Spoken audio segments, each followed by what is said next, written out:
While most mayors around the state are gearing up for re-election, Nashua's Jim Donchis is living what so many New Hampshire elected officials dream of, a 4-year term, and he is not on the ballot. But that's small comfort right now for the leader of the Gate City, who is facing down several major issues, number one being, of course, the COVID-19 pandemic. Mayor Jim Donchis, thank you for joining us this morning on Close Up. Well, Adam, thanks for having me. So what are you preparing for in terms of what the Delta variant could bring in the final 4 months of the year? Do you think we could see hospital capacity overwhelmed? Well, of course, we've seen the Delta numbers. We've seen the Delta numbers go up. One of the measures is the positivity rate, and which is 6.1% here in Nashua. Now, at the height of the pandemic, that was more like 12, 13%. But at the low, more like 1%. That means the percent of people that are tested who turn up positive. There's another measurement, which is the number of cases that have developed within the last 14 days per 100,000. And that number here is now over 200.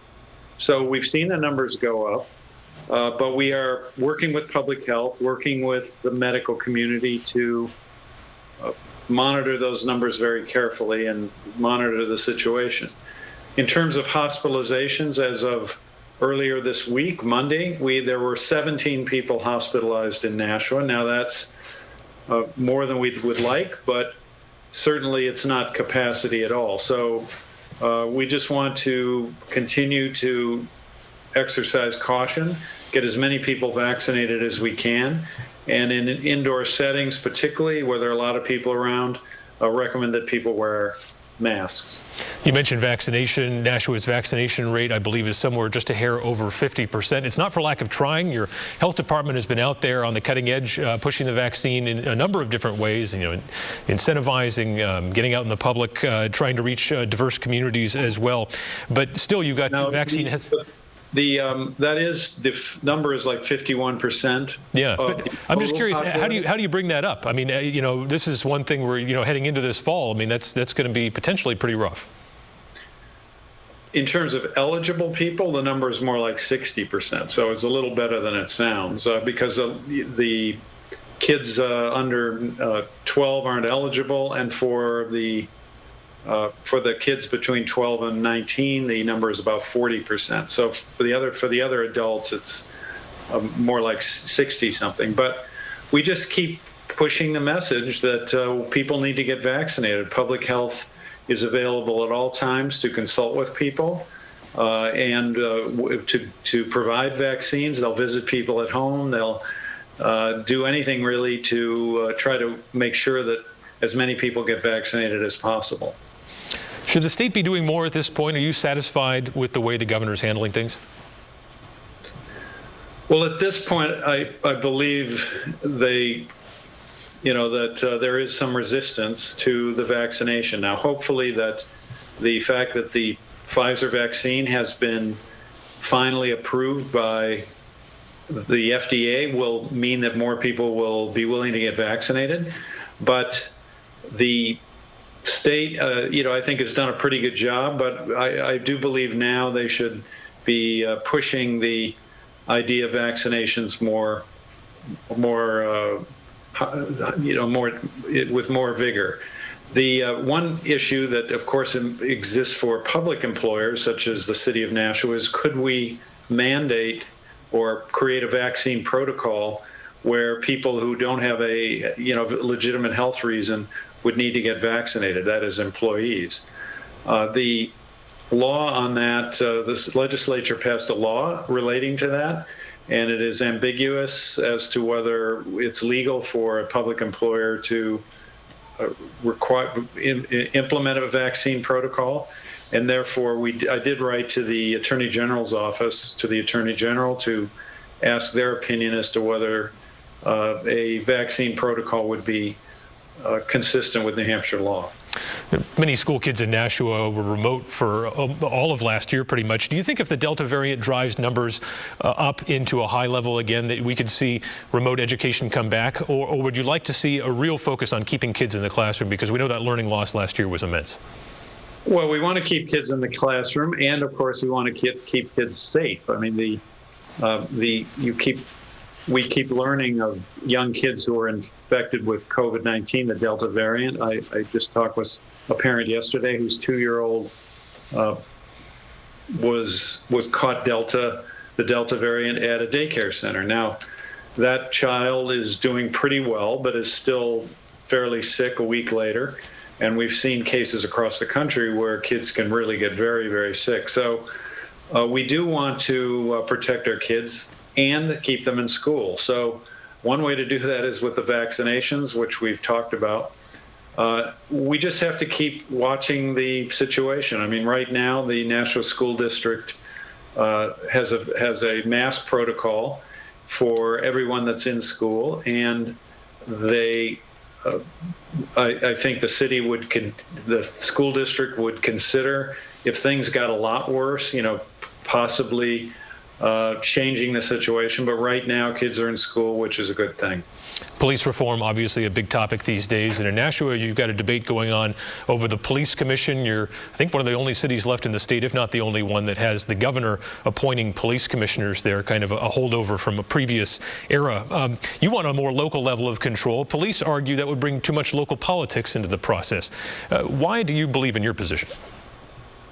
Well, this goes back to 1891. Now, Nashua is the only city, in fact, the only community in the entire state that doesn't have any local control over their police department or their police commission.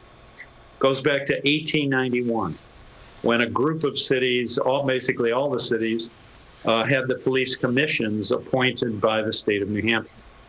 But all of the other cities, Manchester, Laconia, Portsmouth, all of them have, over the years, adopted local control through a popular vote, a vote of the people. Here in Nashua, that question has never been put to the people. Now, we spend $35 million on our police department, and Nashuans, I believe, want and deserve input into who runs the police department and who serves on the police commission. Now, you asked me about the argument, well, this could lead to politics. Well, first of all, there's politics now. Although the governor makes the appointment, it tends to be someone who the governor's counselor knows, a friend, a political ally. Number two, if all of these bad results from local control were actually based upon any facts, then why aren't there corruption or other problems in Manchester? There's been local control there for a long time. In fact, the police chief works directly for the mayor. There's a police commission, but it's advisory.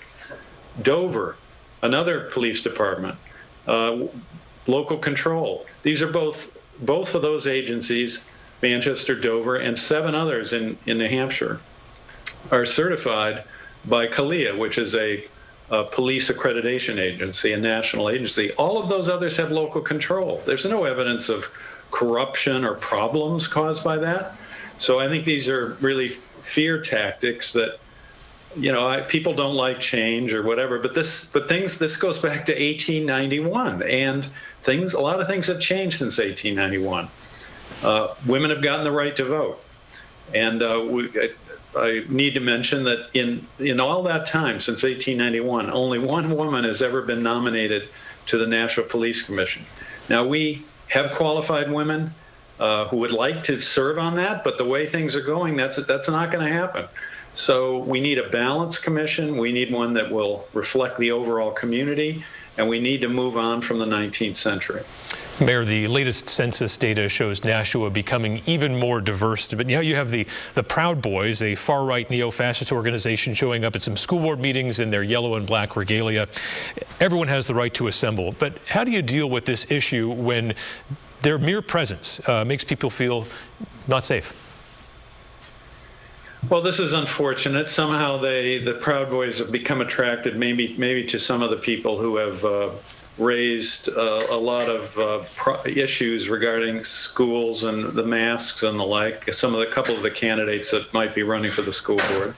But the Proud Boys' presence is unfortunate. But of course, as you say, we can't stop them from assembling. Now, I went to one of the school board meetings where they were present outside before the meeting, the Proud Boys.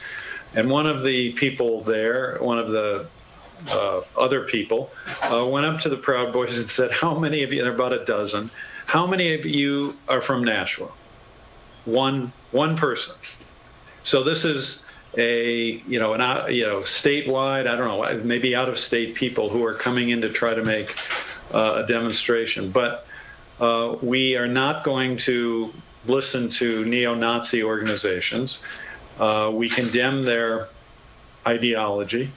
We are a welcoming city we do have a very inclusive school district. A lot of kids from different ethnic backgrounds go to school. And we want to provide an excellent education for every student in every school, and we're not going to let the Proud Boys interfere with that. Got about a minute and a half left here, Mr. Mayor. I want to hear, what are you going to do with the ARPA funds, the American Rescue Plan Act? I think Nashua ended up with about $16 million. What's the breakdown for what you're going to spend there? We get $16 million over 2 years, so we're making a presentation to the Board of Aldermen on September 8th to put forth some various scenarios, and we want then to get input from the Board of Aldermen, and we're going to propose some public input sessions, some virtual, so that we can get public input and then put forward a plan. All right, Mayor Jim Donches from Nashua, we appreciate your time on Close Up this morning. Thanks for joining us. All right, thank you, Adam.